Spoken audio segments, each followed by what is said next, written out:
an Unspoiled Network podcast. This is Spoil Me, covering Fullmetal Alchemist, Brotherhood. Episode 48, The Oath in the Tunnel. In this episode, we find out that the woman I want a spin-off series about, Miss Merry Christmas, is that her name? Is actually Roy's foster mother, and frankly, he does not deserve her. Welcome to Spoil Me.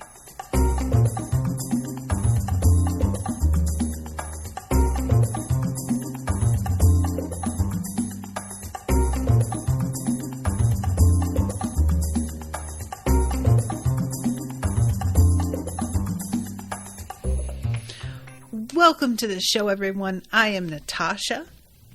Thank you very much to Max for commissioning this episode. Sorry, guys, for that sound. I moved my desk, and there's a piece of furniture right here I'm not used to, so I'm going to bump into it every now and then. I really didn't expect to be so saddened by the death of Gluttony, guys. But again, this show got me right in the feels with how pitiful it is when a person is killed by somebody who loves and trusts them and thinks that they're on your side. I can't handle it. He was so sad and betrayed and disbelieving right up until the end. And I find Gluttony pretty annoying most of the time. But that moment, Pride was the true villain, the real villain of the whole thing. I just can't. And I get what he was doing, and I'm not even like that was a bad tactic or anything. It was just really mean-spirited. And that's all I'll say for now. So, let's back up to the beginning of the episode where Lan Fan is still over here fucking Gluttony up. And again, when she's doing it, it's fine. I'm not feeling sad for Gluttony. It's the entire circumstantial thing, you know? But I will admit that when Greed is talking from inside Ling's head and saying, wow, you're really kicking some ass. I didn't know you were such a stud. Who's the girl? I sort of wanted to take back what I said about giving the spin-off series to Merry Christmas, because just the two of them, I'm not proud of it, but I am such a sucker for the Venom movies. And if we could make a sort of like tidier version of that, where the creature inside you doesn't exactly want to bite a person's head off, but is a little bit more malicious than you would normally be, making it sort of less murderous, I think that would be pretty fun. Especially considering how Ling and Greed, like, how differently they see things in general, but the difference between Ling's personality being a little bit more uptight in some ways and then absolutely shameless in other ways. And I didn't really stop and think about it until like the previous episode, and I meant to mention it, but I forgot to. The fact that Ling was such a freeloader and kept taking things from Ed actually is like kind of a nice foreshadowing of the connection with Greed. I'm not sure if that was purposeful or not, but it just really feels like they needed to give him some kind of aspect of being like greedy in, you know, and they decided to do it in a way that feels like innocuous enough if it's not happening to you that you could spin it as almost lovable, you know? It's a Jakey, Greed, the less murderous Venom. I like it. I feel like it could work. But yeah, guys, I can't even tell you. I love those stupid movies so much. And I'm like, I acknowledge that they are not that good. But, you know, I have my weaknesses. We all have them. And that is one of mine. So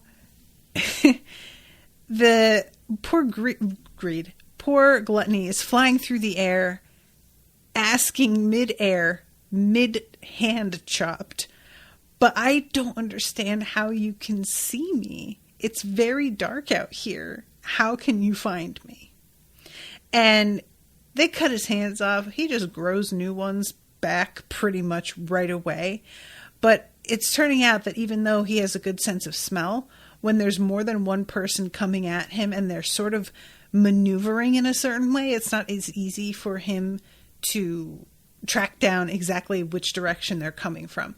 So Ling and Lanfan are able to like pincer attack him, and he doesn't really have any defense up. He is just very unused to people who fight back well, and he has sort of a sloth-ish feeling about it. Like, this is just too much work. Can you just accept that I'm going to eat you and just stop with this? And then, like, as we're seeing their fight with him, we're getting a voiceover from the other character, Fu. The ruler of Xing controls the qi known as the Dragon's Pulse. This knowledge allows him to govern the flow of our kingdom. As the personal servants of our ruler, we too are trained to read the flow of qi. We are also trained to act in the darkness. I don't really know what to say about this because it feels, my instincts are telling me, we're introducing a whole thing with an emperor being able to control the flow of qi because that's going to be crucial to something. And if that's so, I kind of feel a little bit of a way about that being dropped into the 49th episode. You can find new rules to things or discover that certain things don't work the way you thought, but dropping an entire, like, monarch with this kind of power into the mix, that feels a little bit much. And I'm saying this again very cautiously because I don't know where this is going. I'm just making a guess based on the way storytelling has often worked for things I've covered in the past. But I don't know if that is supposed to be also the root of how alchemy works, and maybe that he, because of the way that he controls the qi, it like works differently for them, and that's part of it. Maybe it's the usage of a life force within their alchemy, which changes it, because alchemy seems to be purely elemental. So if we're mixing alchemy, and we say that that's like because of the fusion of the element of life, an extra element, the fifth element. I know it's supposed to be love, but maybe that's what makes it different, you know? But otherwise, I don't really know what to think, because he's sort of saying that because they are his, he isn't sort of, he is saying, because they serve him, they are able to make the same connections using qi.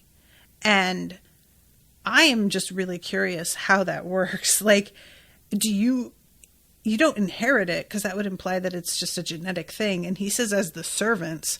So do you just get trained in how to use this when you become a servant that's part of your training, like a soldier?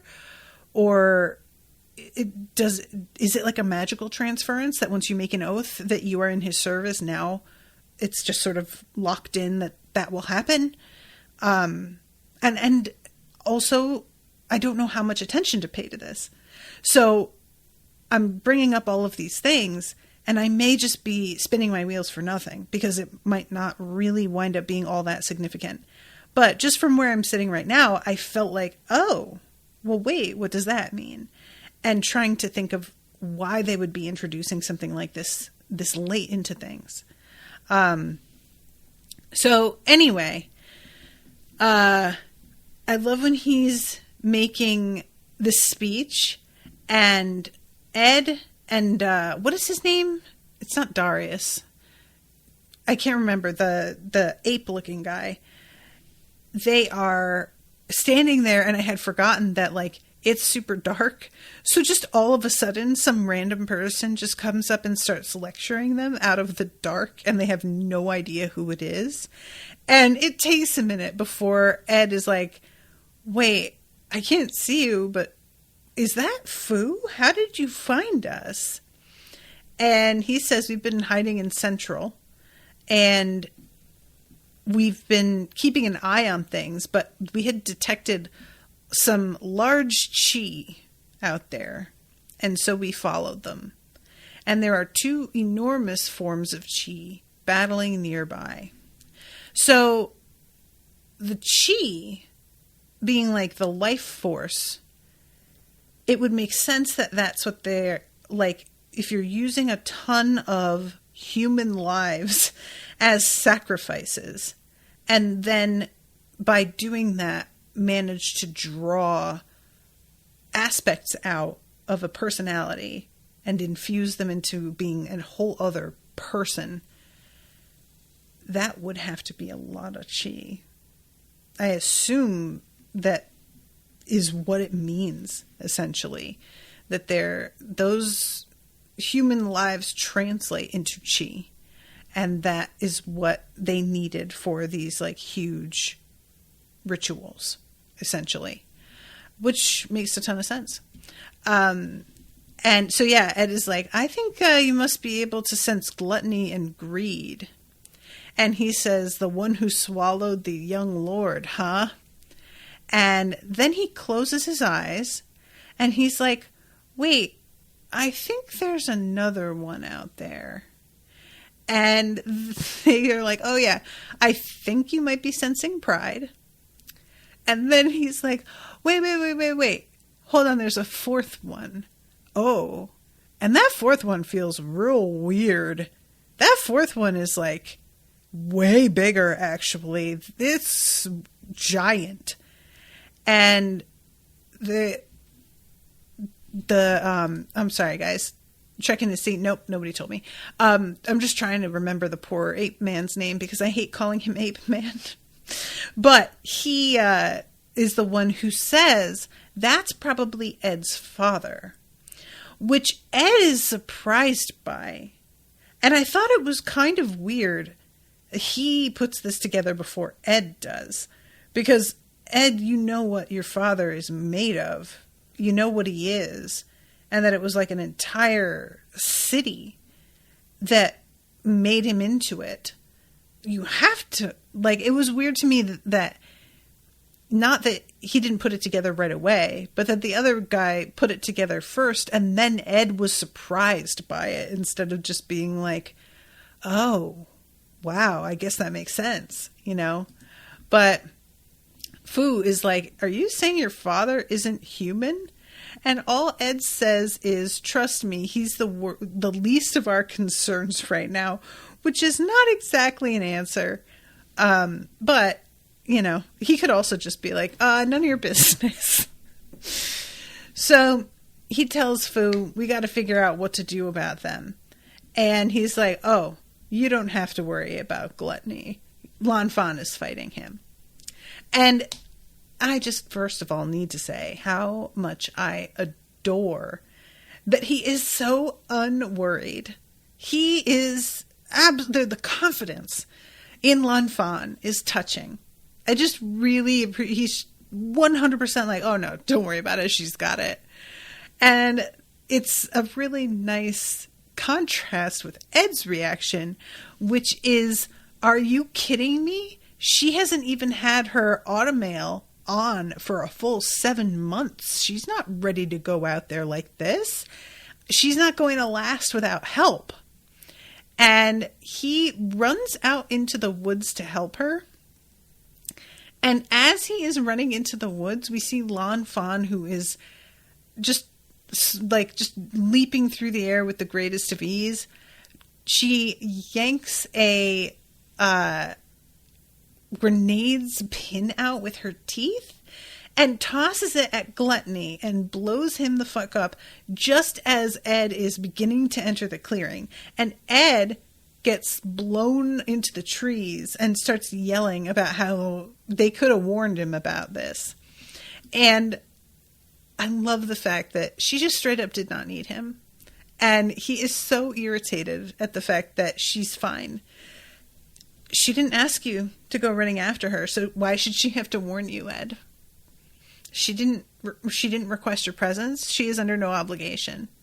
This is kind of on you. We go back to the townspeople who are like at the foot of that mountain that they're all on. And all of the people are wondering why the electricity hasn't come back on, why there are all of these explosions happening. And then we land with Ed and Fu, and he's like, okay, so she threw a fucking grenade. Do you have more of that shit? And Fu says, yeah, we got tear gas bombs, we got flash bombs, we got some flares. And Ed is suddenly like, that's interesting. I better do something, because he turns to the town. The electricity is starting to come back on. I'm not even sure if it's electricity. He says the lights are coming back on, and I'm wondering if that's just people lighting candles and stuff, but it doesn't matter where the light's coming from. Like, Pride can make use of either one. But he's like, yeah, this is not going to be good, because Pride is going to be able to rip shit up. And he turns to Fu and is like, hey, will you detect Pride's chi and lead me to him? I am going to need some help with this. And I was surprised that Fu seems so reluctant to help Ed. I thought for sure that he was going to immediately be like, yeah, no problem, let's go. And I don't really understand why they have to like have this moment of sort of facing off, because why wouldn't he want to help? Is it just because he doesn't want to leave Ling? Or, I don't know. But they are heading over to Henkel, who is fighting Pride, while Pride is evidently like absolutely without a weapon of any kind. It looks like he's just being tossed through the air. And here's the thing. It winds up that he has used this to his advantage, and it's really smart. I loved this, by the way. But I couldn't tell if this works to his advantage accidentally, or if he actually cannot fight at all with the lights turned out. Because, I don't know, in other words, how much of this is feigned in order to get the effect we wind up with, and how much of it is just, it worked out for him, But regardless, he is just letting Henkel toss his ass around, and he's not dying. He's just sort of like laying like a rag doll, and he'll get up after a moment and then wait for Henkel to attack him again. And it's a really weird scene, because every time that Henkel stops and he gets up, he doesn't seem hurt at all, and he just dusts himself off. But he isn't fighting back. And there's something about the fact that he's not even trying to fight back. He is just letting this guy run himself ragged, trying to kill him, and just repeatedly failing one after another. And he's offering no resistance at all. Something about that was so creepy to me. He just dusts himself off and waits for him to attack again while giving him a dirty look. And that's it. And I'll tell you what, if that isn't like the most baller move, that's just straight up intimidating. So I'm seeing him get tossed around, and I'm thinking, oh shit, it's over for you, bitch. And then he gets up and literally just go and dust his shoulders off. And I'm like, oh no, he is just fine and just toying with you. Why is he doing that? The abrupt turn I made from like, ha ha, fuck you, to oh shit, was remarkable. And what it turns out he's doing, he is letting this situation get set up where this giant, monstrous chimera guy is standing over him screaming, "You bastard," because this child-looking thing won't die. Just as these people come out of the woods with their lanterns. And for a moment, I foolishly thought Pride was going to be like, yeah, guys, he's a bad man and he hurt me. And I thought he was going to like play act and get this guy taken in, because I keep forgetting what he fucking is.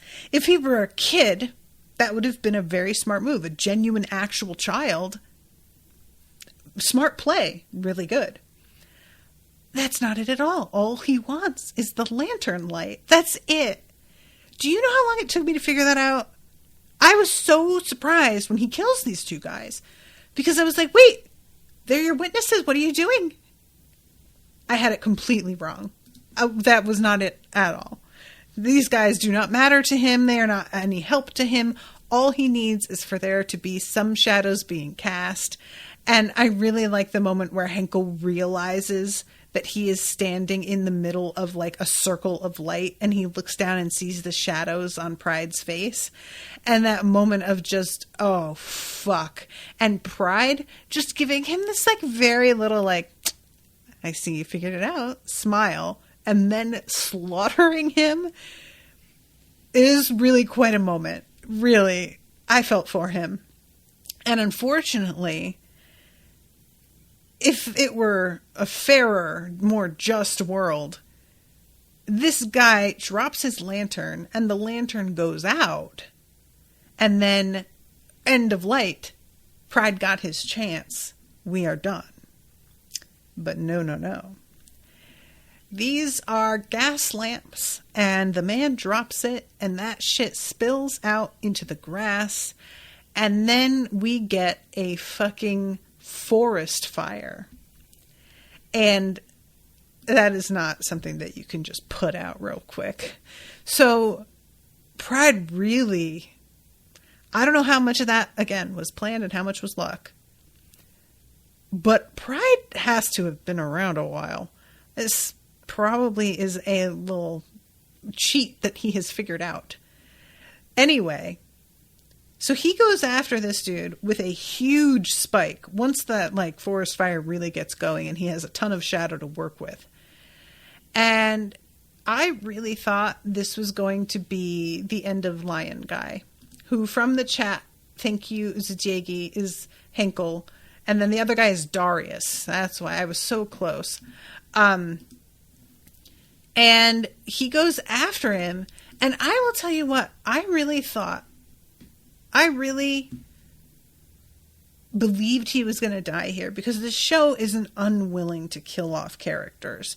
It's not wild about it or anything, but people have died. I thought that this was going to be the end of him, and I was surprised at how bummed I was about it. Like, he's not a particularly distinctive character.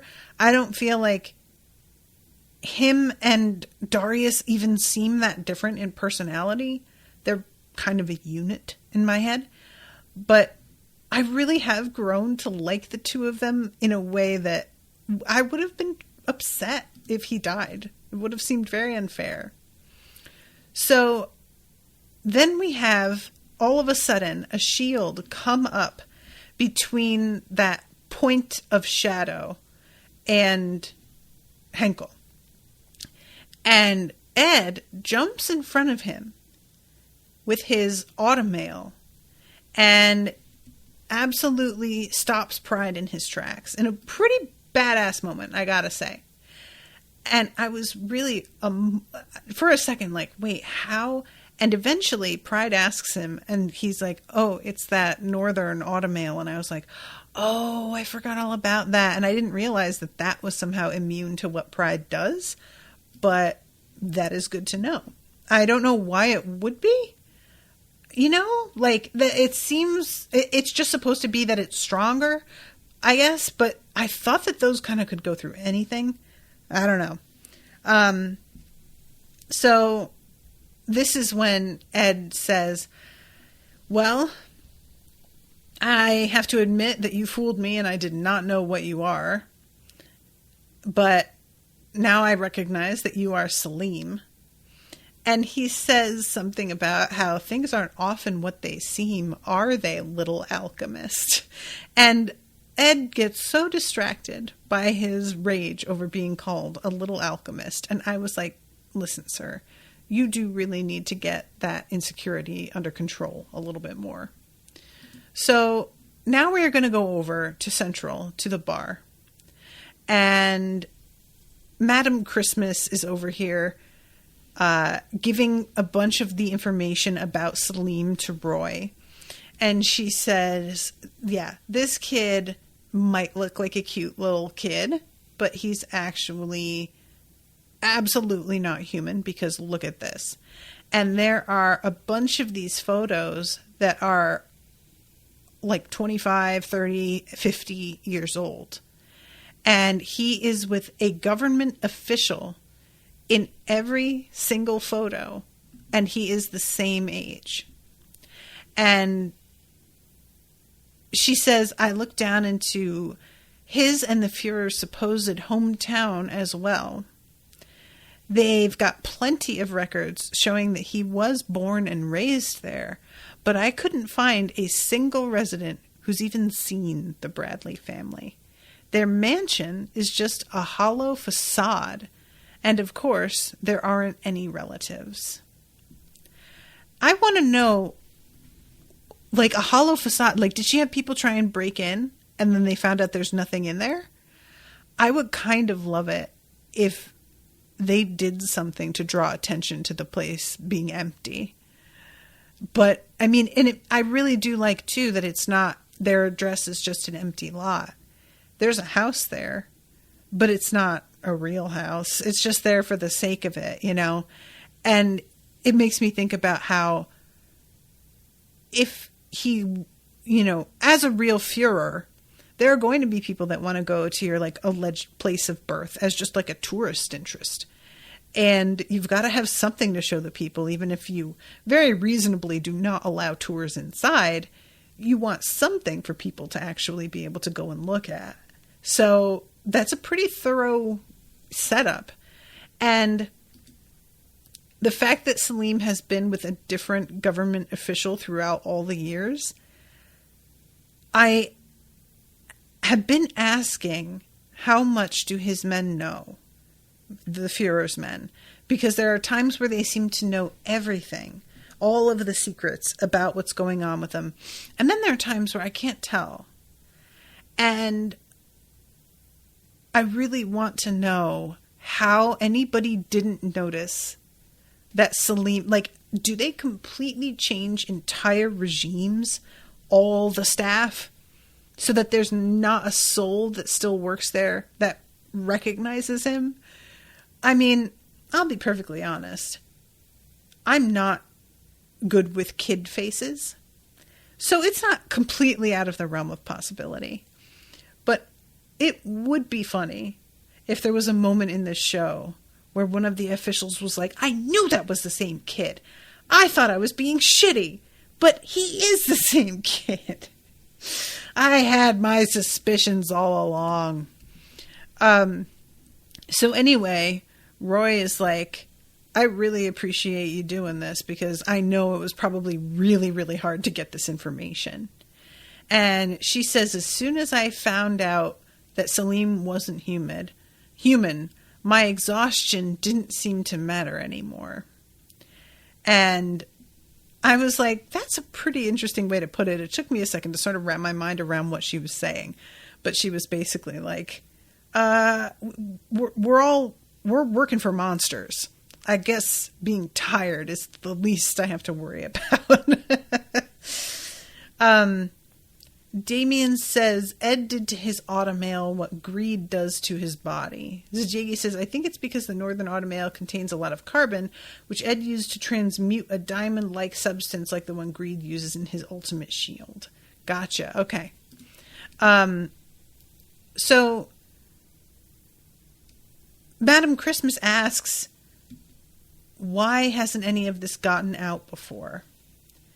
And Roy says because he has a father named King who happens to be the most powerful man in the country. They can hide anything they want and fabricate anything.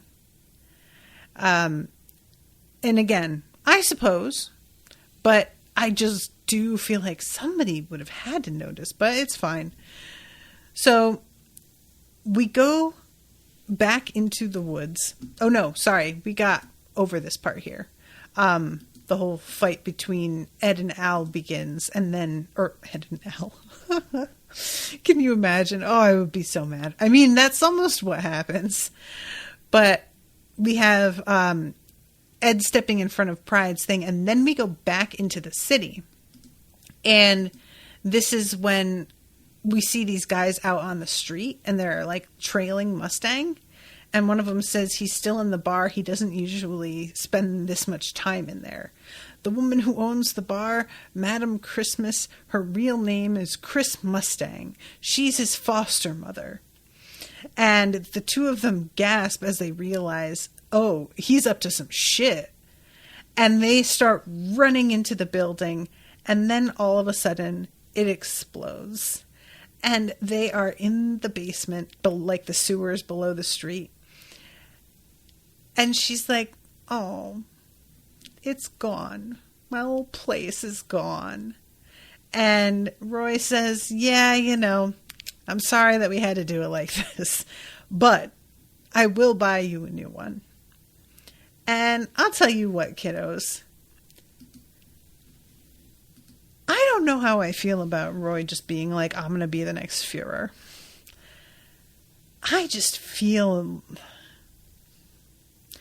something about him, man. I don't know what to think, but I don't like him.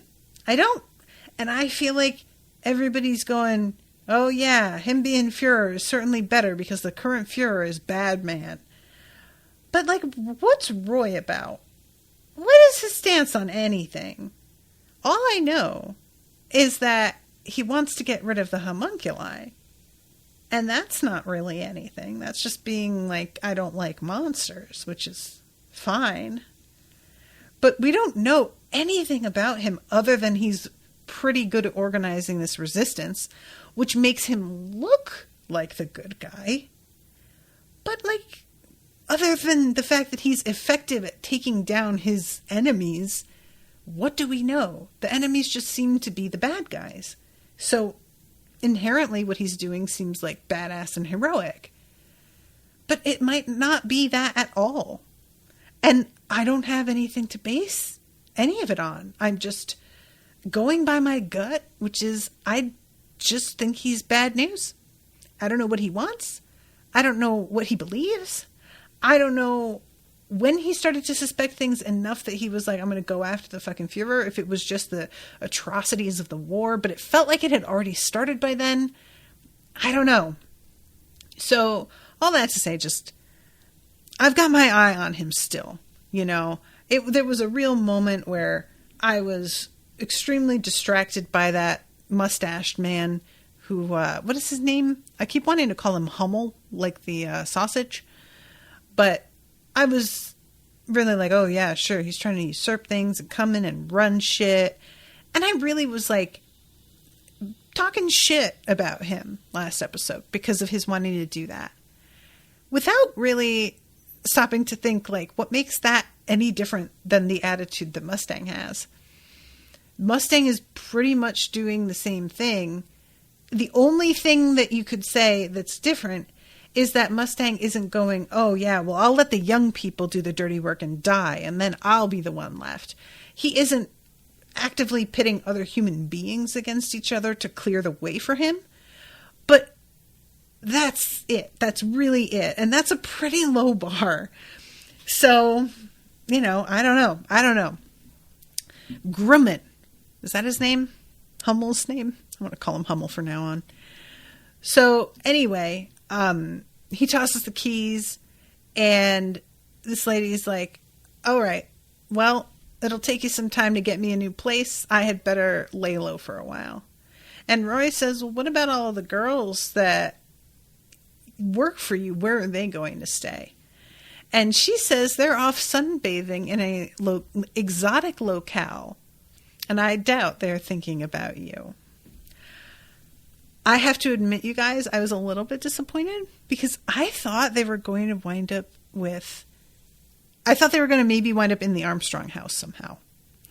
And I don't really know how that would have worked. But they've just been sent away. I don't know. There's something about this that I'm like, I would like that to be more for these girls to like play a role somehow. But I don't know. Anyway, she says, don't waste your time thinking about them. You have to think about how to save this country. So go and do your shit. And she gives him a real proud little smile and then walks away and says, the next time I see you, you better not be in a body bag marked as a dissident or I won't be happy with you. And I really loved that as her parting words. I just like, he says, I'll get you back for this one, basically. And she's like, oh, so you're going to remember me when you get big?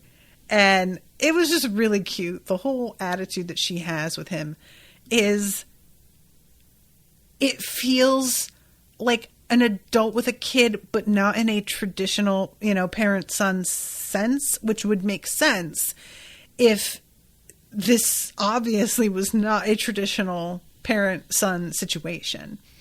And he's like, obviously very pleased by that. He says something about how one of these days she's going to have to stop treating me as a kid. But it's, one of those where he's saying, oh, I can't believe you still treat me like this. And secretly in his heart of hearts, he is delighted with it because that's comfort. That's a feeling of safety a little bit. So he makes his way down through the tunnels, all of these sort of mining shafts and rats and everything.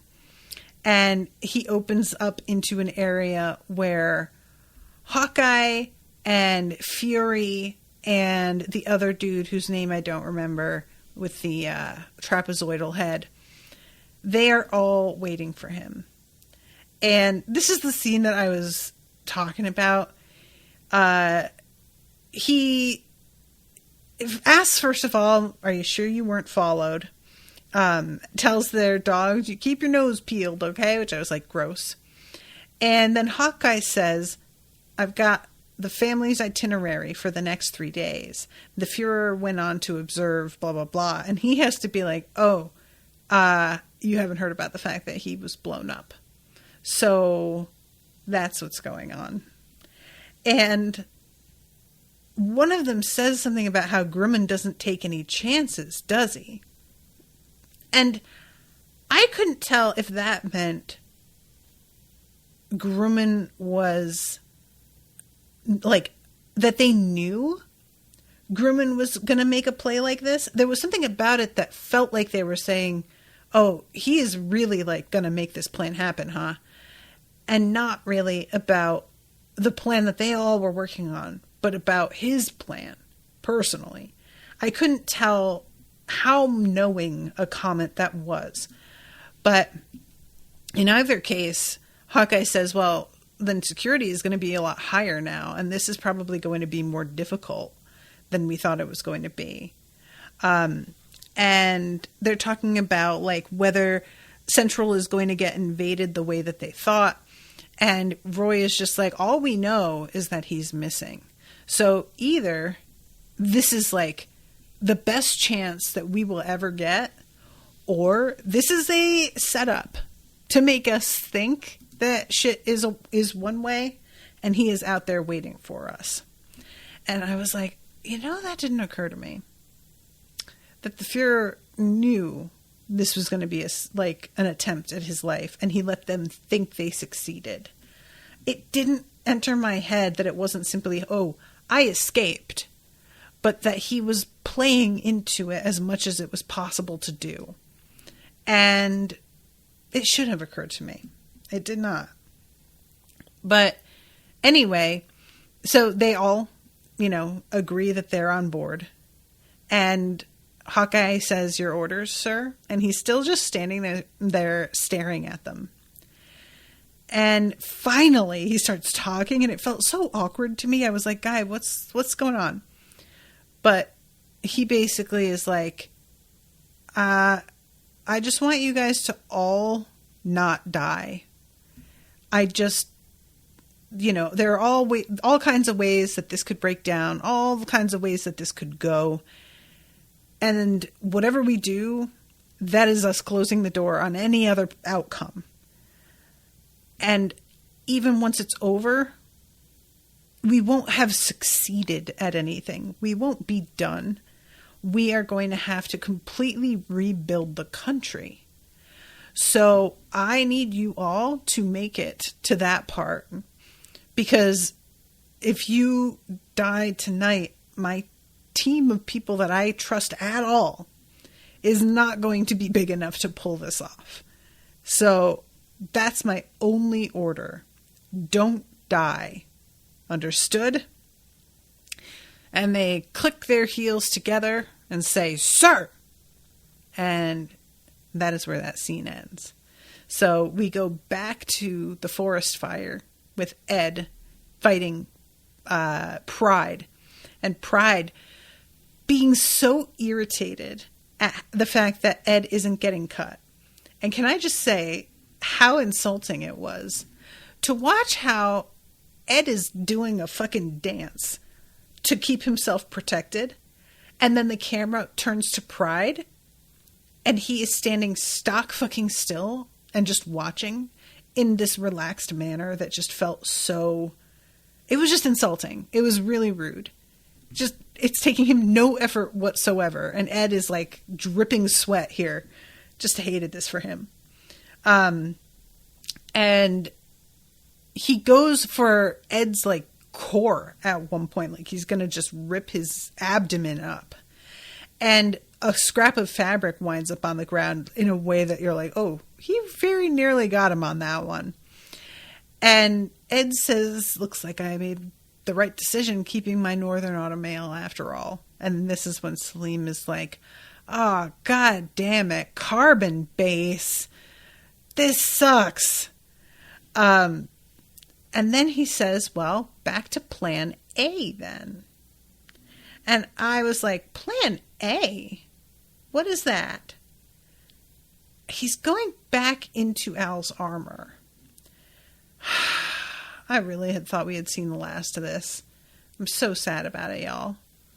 It made me extremely sad.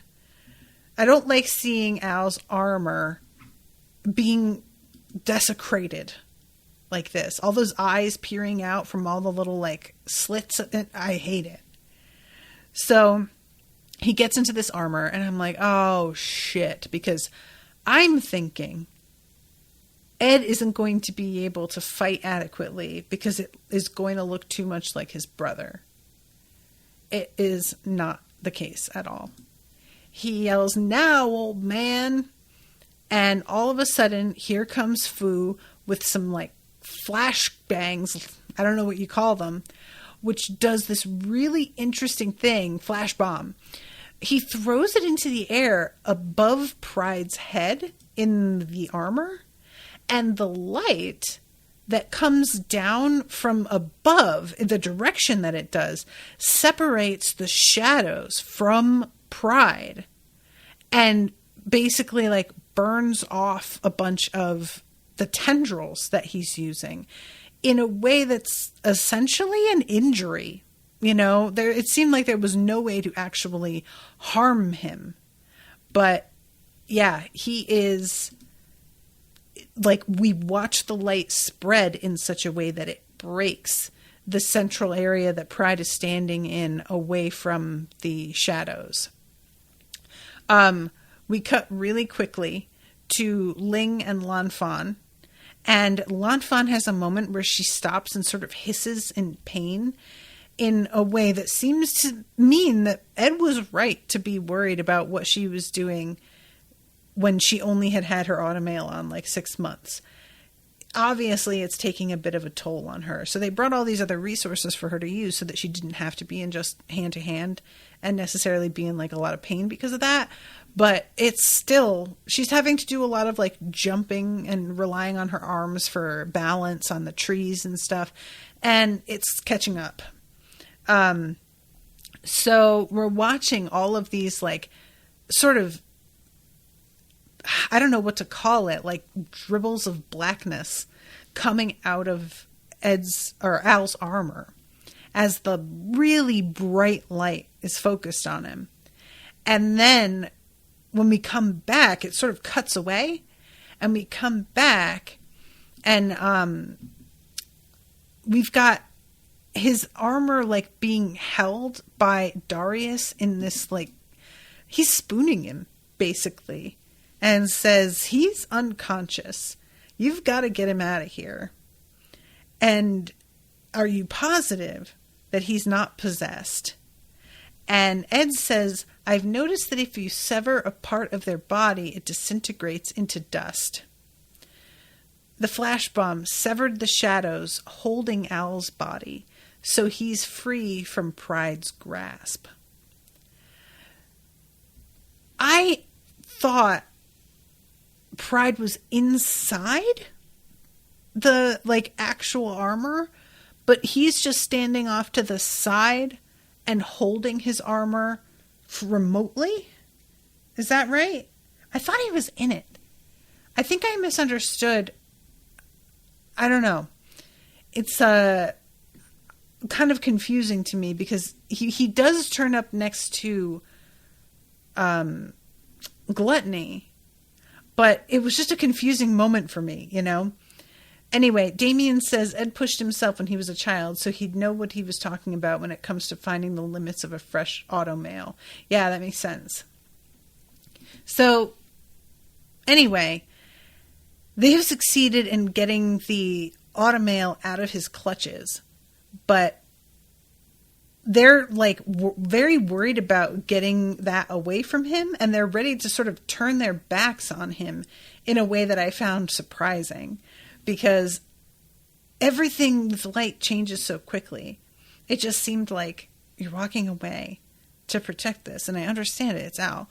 But you're turning your back on him and things can change in a second.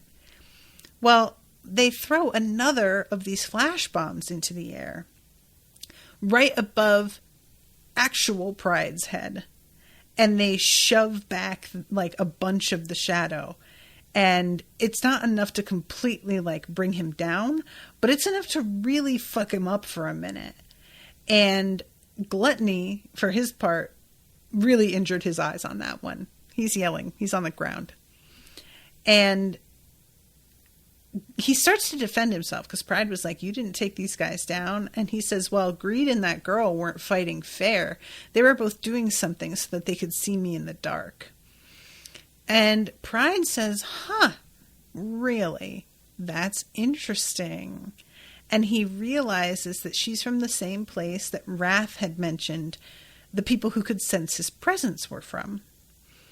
And he also notices, if like Greed is managing to use that ability too, that means he's not in control of that body right now. He's taking a back seat to the human, which is so sad. Like, Pride has just complete contempt for that.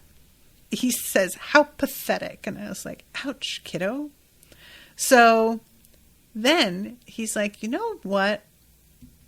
And he licks his lips in a way that I have got to tell you guys really creeped me out so incredibly badly. There was something like vaguely sexual about it, and the fact that he's got such a kid face. It was just very creepy. So anyway, he turns to Gluttony and says, how many times have they killed you now? And he says, I lost count, but I know it was a lot, though. They've beaten me up pretty badly as well. The way things are going, there's, it's been bad. And Pride is like, I am starting to be worried that they could win. And Gluttony, not really understanding the big picture, says, yeah, but Father will fix us.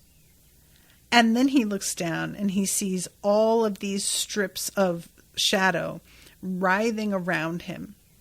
And he says, no, please don't do it, Pride.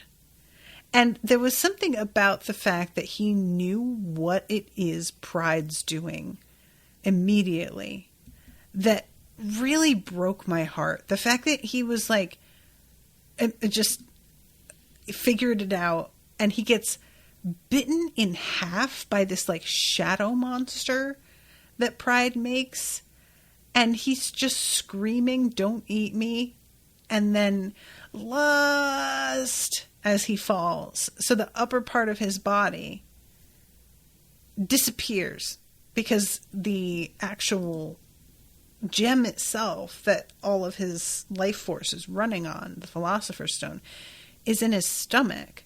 So he cut him in half right above the waist, so that Greed's actual face just disappears into molecules as he's screaming for help, and it's awful. And that leaves a chunk of body that drops to the ground that Selim begins to go after with little pincers made of shadow to pull the Philosopher's Stone out of the body in this very brutal, ripping apart kind of way.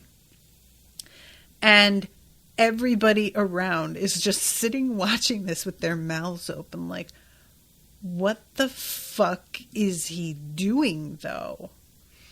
And Pride is just, that is amazing. I'm ravenously hungry, and that does suck. But I gotta say, I can smell everything that's going on. And I can just eat, and that'll help. So he says, you're somewhere close by, aren't you? And then whispers, Hohenheim. And that was not who I thought he was going to say. I don't know who I expected him to be focused on in that moment, but it was not Hohenheim. And the camera, Hohenheim is working with Darius on Ed's, suit of armor. And I'm not really sure what they're going to do to bring Al back in, because he seems like he's sort of unconscious. And I don't know how to undo that or what needs to be done, So anyway, that is the end of the episode. And then we go into this post-credit scene really briefly, where they're all in Central. It's Father sitting at the head of the table, and he is talking about the situation with Roy Mustang and what he's doing. One of the guys in charge is like, well, Mustang's probably got something to do with the Fuhrer's train, and he's probably also got something to do with the Ishvalans that are currently pouring into the city. I doubt it's a coincidence. And everybody else is like, well, that does make sense that they would be timed a little bit too perfectly. And Father says, you're all more experienced with the way this Mustang character operates than I am. What would you predict his next plan of action would be? And there was something so weird to me about this guy being like, I'm going to defer to your judgment. It wasn't what I expected at all. I thought he was going to say, here's how it is. This is what we will do. And instead, he's like, I will admit I don't know much about him. Do you have advice? And I really was taken aback by that. So They all stop and consider it, and then Armstrong pops up and says, if I were in his place, I would take the Fuhrer's wife as a hostage. And Father's like, why? He must know that's pointless. And then he says he's going to take a pointless hostage and make sure he's branded a traitor? Even further proof that humans are relentlessly ridiculous creatures. And my assumption here is that this is based on what Hawkeye found out about the fact that he chose his wife. And this is sort of something that I didn't really talk that much about in the episode where it actually happened. But that scene, he tells her that his wife was chosen in response to her pitying him for not having any real relationships of value in his life. And the fact that, she considers him to be somebody who's actually pretty alone after all, when she thought that he had this beautiful support system of his family. And finding out it's not even real is sort of, it makes her pity him. And he responds with, well, my wife is somebody I did choose. And because that's what he's responding to when he says that, it's treated as if this means that he loves her, that he actually really cares about her, and that's why he picked her. I don't know whether or not that makes sense to assume, because part of me wants to be like, I wouldn't be surprised if he picked somebody for other reasons that meant something tactical. And yet, because of the context in which he was replying, saying, but my wife, though, sounds like he's saying that is meaningful. That is a relationship that I actually care about. And even if it is, I just don't really know how much he can care about it. At the end of the day, he is part of this huge conspiracy that they have clearly been working on for so long. I mean, it sounds like hundreds of years really at this point. And would he be willing for a moment to jeopardize that on her behalf? That is, granted, they don't have a whole lot of options to work with, so I suppose it's a reasonable risk to take. But my assumption would be that it wouldn't stop him. It would maybe cause him a pause. But I don't feel like it would be enough in the light of how far they've come doing this thing. Was there going to be an intention that she be spared? That she would be one of the few people who wasn't killed in doing this in the first place? Or because I would have thought that she was on the sacrificial altar already. So I don't really know what difference it would make for her to die now versus to die tomorrow, because tomorrow is supposed to be the day. That's my main question. And I found it interesting that when Father says, really? That he has to know that's pointless, Armstrong doesn't explain herself. She just lets him continue sort of pondering to himself aloud. Why would he do that? But she doesn't explain or, and I'm assuming that's because she doesn't want the father to know that's a potential weak point in Bradley, and that makes total sense. But we never actually saw her exchange this information with Hawkeye. And that's not a big deal. I don't need that spelled out. But I am really curious how she found out about it. If there is another means of, secretive communications that they've got going on. Anyway, so that moment they like sort of zoom out from Central, and we follow along the road here, and all of a sudden they are taking this car down that has his wife in it.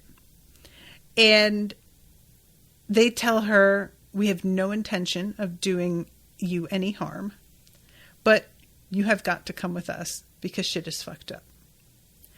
And they don't say anything like, hey, your husband's a homunculus. The father of your child is actually your child's brother, in a really weird way. But I have a lot of questions about how much she knows about this already.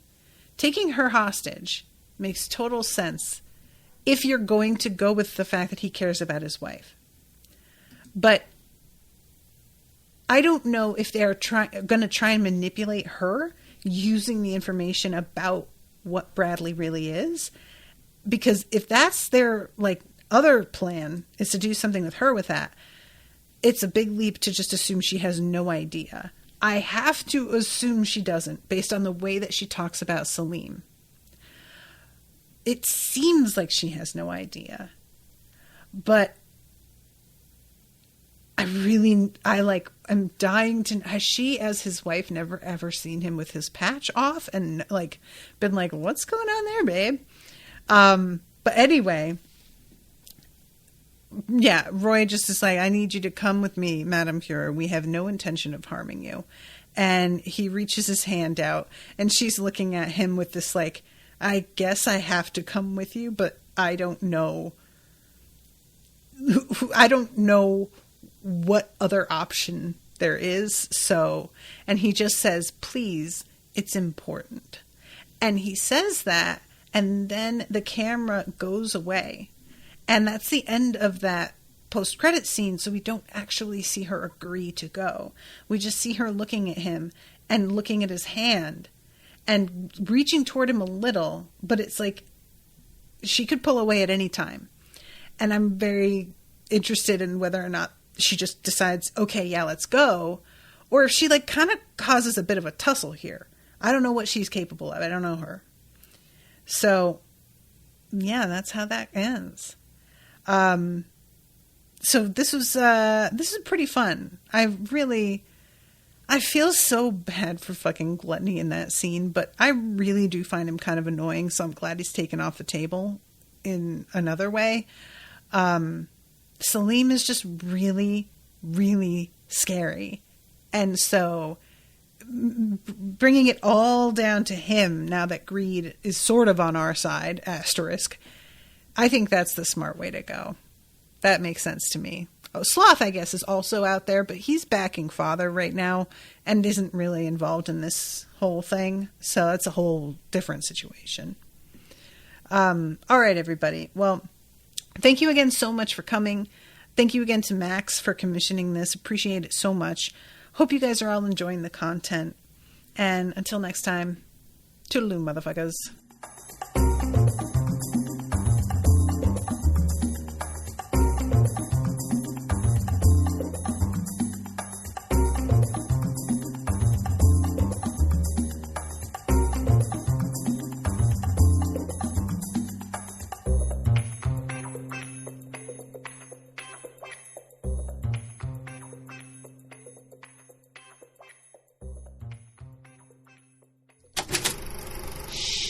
That was an Unspoiled Network podcast.